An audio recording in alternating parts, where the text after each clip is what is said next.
Pakistani hatchback cars आपने बहुत देखी और यूज की होंगी, लेकिन कल्टस का एक अलग ही लेवल है। ये सुजुकी कल्टस VXL 2023 मॉडल। और अगर आपका बजट 30-40 लाख के आसपास है और आप कोई बिट्स वगैरह ढूंढ रहे हैं तो मेरे ख्याल से ये गाड़ी भी बहुत बेस्ट ऑप्शन है पाकिस्तान में, क्योंकि ये गाड़ी आपको एक तो नहीं मिलेगी, एक्सीडेंटल वगैरह नहीं होगी, टोटल जेन्युइन होती है मोस्टली ये गाड़ियां। और इसके अलावा ये गाड़ी एवरेज के लिहाज से उनसे बहुत बेहतर है। अगर आप ये गाड़ी मैनुअल में लेते हैं तो ये आपको 20-22 की एवरेज से बहुत सुकून से देगी। अगर आप इसको प्यार से चाहें तो ये गाड़ी 24-25 भी जा सकती है, जो कि एक इंसेन फिगर है। और ये एवरेज यूजुअली हाइब्रिड गाड़ियों की होती हैं। और एट द सेम टाइम ये गाड़ी रूम के लिहाज से स्पेशियस भी है, लुक्स के लिहाज से डिसेंट भी है, और इसके अलावा फीचर्स के लिहाज से भी ये गाड़ी ठीक है। ये गाड़ी क्योंकि VXL है तो इसमें कुछ चीजें एक्स्ट्रा आती हैं। और बाय द वे अगर आपको सिर्फ ऑटोमेटिक गाड़ी चाहिए तो इसमें ऑटोमेटिक वाली गाड़ी भी आती है, लेकिन ज्यादा बेहतर एवरेज ये गाड़ी देती है। ऑटोमेटिक इसमें AGS आती है। जहां तक बात है VXL की, तो इसमें कुछ चीजें जो एक्स्ट्रा हैं वो ये है कि ये गाड़ी कंपनी से फॉग लैंप ऑफर करती है और इसका बटन अंदर प्रॉपर माउंटेड होता है। बाकी जहां तक बात है कल्टस की इस शेप की, तो ये इंप्रेशन के लिहाज से पिछली कल्टस से थोड़ी छोटी लगती है और उसकी पहले वाली कल्टस की एक अलग ही फैन बेस है। ये गाड़ी पाकिस्तान में इन होने शुरू हो गई है मेनली अपने फीचर्स वगैरह की वजह से, लेकिन पुरानी शेप की भी एक अपनी नॉस्टैल्जिया है। हेडलाइट इसमें हैलोजन वाली आती हैं, यहाँ पे 3 अलग अलग पॉइंट दिए गए हैं, पार्किंग अलग से है। और अगर आप इसको LED में करते हैं तो इसकी लुक बहुत बेहतर हो जाती है। फिर VXL में ये थोड़े क्रोम वगैरह तरह आते हैं, लेकिन फीचर्स के नाम पे यहाँ पे कोई खास चीज नहीं दी गई। वाइपर इसमें नॉर्मल से हैं, विंड स्क्रीन भी बेसिक सी है। इस गाड़ी की बेस्ट चीज पाकिस्तान में ये है कि इसके पार्ट्स आपको बहुत इजीली मिल जाते हैं और सस्ते मिलते हैं। बाकी इसका जो रेयर डोर है ये भी ऑलमोस्ट 90 डिग्री एंगल पे खुलता है जापानी गाड़ियों की तरह, तो प्रैक्टिकलिटी के लिहाज से इसके पूरे नंबर हैं। फिर इसके अलावा इससे फ्यूल टैंक 35 लीटर्स का आता है और एक टैंक में ये गाड़ी अच्छा खासा चलती है।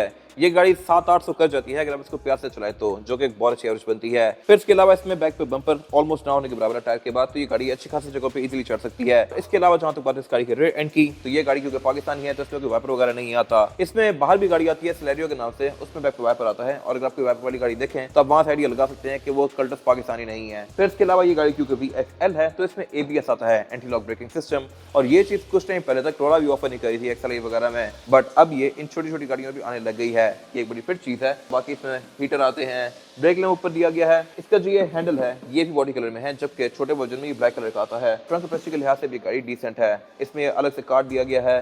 फिर कल्टस का ये मैट पड़ा हुआ है और इसके अलावा नीचे इसमें ये स्पेयर टायर दिया गया है। ये चीज आजकल मोस्टली गाड़ियां खत्म करती जा रही हैं, बट इसमें दी गई है और ये काफी प्रैक्टिकल चीज है। मेरे ख्याल से गाड़ी में होना चाहिए, आई एम नॉट श्योर क्यों निकाला जा रहा है। रेयर बेंचेस इसके 60-40 के स्प्लिट के साथ हैं, उनको आप फोल्ड भी कर सकते हैं। बैक के लुक्स भी इसकी खूबसूरत हैं, लाइट्स वगैरह बिल्कुल बेसिक सी हैं। और बाकी जहां तक इसकी साइड प्रोफाइल की, तो साइज के लिहाज से ये गाड़ी अगेन पुरानी वाली कल्टस से थोड़ी छोटी और ज्यादा मोटी सी लगती है, ऊंची लगती है। ऊंची पिछली कल्टस से ज्यादा ही है, लेकिन लेंथ में मेरे ख्याल से पिछली कल्टस ज्यादा बड़ी थी और उसकी एक अपनी ही लुक है। बट ये लुक भी मोस्टली गाड़ियों जैसा है, पासो वगैरह भी अब ऐसी ही आ रही हैं। ग्राउंड क्लियरेंस के लिहाज से गाड़ी पाकिस्तान के लिहाज से परफेक्ट है। ये अच्छी खासी ऊंची है और आपको कहीं भी ब्रेकर्स वगैरह में तंग नहीं करेगी। बैक पे भी अगर इसमें 3 लोग भी बिठा दें तो ये गाड़ी नीचे नहीं लगती। अलॉय रिम VXL में कंपनी से ही आते हैं। ये 14 इंच का रिम है और स्टॉक है इसमें। टायर्स में यूरो टाइकून आते हैं, मोर ऑन दैट लेटर। और इसमें एंटीरियर एग्जिट भी आसान है क्योंकि गाड़ी अच्छी खासी ऊंची है, आपकी हाइट पे ही है। और एयर प्रेस इसमें आफ्टर मार्केट लगे हुए हैं। रूफ में इसके जो एरियल एंटीना दिया गया है, आई एम नॉट श्योर कि ये इतना बड़ा क्यों है, बट है ये फंक्शनल। इसमें ये FM वगैरह कैच करता है। फिर इसकी रूफ पे रूफ रेस दी गई है जो कि पिछली कल्टस में नहीं थी। और VXL में जो चीजें डिफरेंट है वो ये है कि इसमें ये साइड मिरर जो है ये बॉडी कलर में आते हैं। इसका जो छोटा वर्जन है VXR वगैरह, उसमें ये ब्लैक प्लास्टिक के होते हैं। Same goes for door handle, ये भी VXL में बॉडी कलर में होते हैं, छोटे वर्जन में ये प्लास्टिक के होते हैं। फिर अगेन ट्रिम्स का डिफरेंस है जो कि मैंने पहले कवर किया है। और ओवरऑल बॉडी की लैंग्वेज इसकी कंपैरेटिवली थोड़ी नई एरा वाली है। और जहां तक बात है इंटीरियर की, तो ये इसका न्यू एंड ओल्ड का मिक्स एंड मैच है। ये सीटें वगैरह फैब्रिक की ऑफर करती है, लेकिन इसका डैशबोर्ड मेरे ख्याल से बहुत इंप्रूव कर दिया गया है लुक्स के लिहाज से। लिटरली लगता ही नहीं है कि ये किसी पाकिस्तानी गाड़ी का इंटीरियर है। डैशबोर्ड के लिहाज से सुजुकी हमेशा अच्छा इंटीरियर बनाती है, बेशक आप स्विफ्ट देख लें या ये गाड़ी देख लें। इसमें अच्छा खासा वाइड डैशबोर्ड है और अगर मैं आगे होकर हाथ लगाना चाहूँ तो इसकी विंड स्क्रीन तक मेरा हाथ नहीं पहुंचता। बट कहने को ये गाड़ी एक छोटी सी एंट्री लेवल हैचबैक है। ओवरऑल डिजाइन लैंग्वेज के लिहाज से भी ये डिसेंट है। ये गाड़ी क्योंकि VXL है तो इसमें ये सिल्वर वाली ट्रिम्स कुछ एक्स्ट्रा आती हैं, ये चीजें VXL में नहीं है, ना ये वाली ना ये वाले क्रोम। और डॉट पैनल इसमें आफ्टर मार्केट लगा हुआ है। इसमें ब्लूटूथ, ऑक्स, नेविगेशन, USB ये सारी चीजें आती हैं। और इसमें फिर रिवर्स कैमरा भी इंस्टॉल किया हुआ है जो कि आपको बैक का व्यू भी इस तरह से देगा। ये वाइड एंगल कैमरा है। इसके अलावा क्लाइमेट कंट्रोल वगैरह इसमें नॉर्मल है। ये गाड़ी AC भी ऑफर करती है। और ट्रांसमिशन इसमें क्योंकि मैनुअल है तो ये यहाँ पे माउंटेड है। इसका ये 5वां गियर भी लगता है। VXL में भी गियर यहीं पे आता है और मोस्टली गाड़ियां जो यहाँ पे गियर ऑफर करती हैं उनमें ट्रांसमिशन CVT होती है। यूजुअली पाकिस्तानी गाड़ी में गियर यहाँ पे आते थे, बट इसमें यहाँ माउंट कर दिया गया और ये चीज काफी कन्वीनियंट रहती है। ड्राइविंग करते हुए आपका हाथ नेचुरली होता है यहाँ पे है, तो आपकी गियर शिफ्टिंग इस तरह से मेरे ख्याल से काफी इजी रहती है। कंपार्टमेंट्स यहाँ पे अच्छे खासे दिए गए हैं, एक यहाँ पे है, यहाँ पे भी है। सेंटर कंसोल इस कैटेगरी की गाड़ियां ऑफर करती ही नहीं है, इसमें भी नहीं है। और हैंड ब्रेक इसकी है नॉर्मल सी है। बाकी जहाँ तक बात है सीट्स की, तो ये भी इसकी स्पेस के लिहाज से अच्छी खासी चौड़ी है और आती ही फैब्रिक की फिनिश में है। ये गाड़ी लेदर ऑफर करती नहीं है, इसमें आफ्टर मार्केट हुआ है। फिर एक चीज थोड़ी सी अजीब है, वही है कि इसका जो हेड रेस्ट है ये फिक्स्ड है। इसको आप एडजस्ट नहीं कर सकते। सेम फैब्रिक इसका कंटिन्यू किया गया है डोर्स में भी, और डोर्स गाड़ी के अच्छे खासे मैसिव हैं। विंडोज गाड़ी में चारों ही पावर्ड आती हैं सारे वर्जन्स में। इसमें छोटे वर्जन में भी इवन विंडोज पावर्ड आती हैं, हाथ से खोलने वाला सीन इसमें नहीं है। ये मेरे खास एक फिट चीज है। ये गाड़ी क्योंकि VXL है तो स्टीयरिंग व्हील भी इसमें ये डिफरेंट आता है। इसमें छोटे वर्जन है VXR वगैरह, उसका स्टीयरिंग व्हील स्विफ्ट जैसा है, और इसके अलावा मीटर भी इसका लुक्स के लिहाज से डिसेंट है। यहाँ पे गाड़ी को एवरेज किलोमीटर पर लीटर भी शो करवाती है, और रेंज भी। एवरेज वाला सीन मोस्टली गाड़ी में नहीं आता, जो पुरानी स्विफ्ट थी उसमें भी ये चीज नहीं थी। बाकी इसके अलावा स्पीडोमीटर की ओवरऑल जो लाइटिंग है ये भी सारी नई गाड़ियों जैसी है। राइट पे इसका फॉग कंट्रोल दिया गया है, ये भी कंपनी से आया हुआ है। और इसके अलावा विंडोज गाड़ी में पावर्ड है, ड्राइवर की विंडो सिंगल टैप वाली है, बाकी सारी विंडोज नॉर्मल हैं। लॉक अनलॉक भी इसमें इलेक्ट्रॉनिक आता है, और इसके अलावा ये इसकी की भी इमोबिलाइजर वाली है। बाकी साइड मिरर्स के आप गाड़ी के अंदर बैठ के इलेक्ट्रॉनिकली भी एडजस्ट कर सकते हैं। रेयर पैसेंजर्स के लिए भी इसमें लेग रूम और हेड रूम दोनों ही डिसेंट है। फ्रंट सीट काफी पीछे है, बट स्टिल यहाँ पे लेग रूम है, और हेड रूम का तो इसमें किसी को भी कोई इशू नहीं होने वाला। बाकी ये गाड़ी फीचर्स के नाम पे बैक पे कुछ खास ऑफर करती नहीं है। एयरबैग की गाड़ी ऑफर करती है, इसमें 2 एयरबैग्स आते हैं फ्रंट पे ही, और ये चीज सिर्फ VXL में है।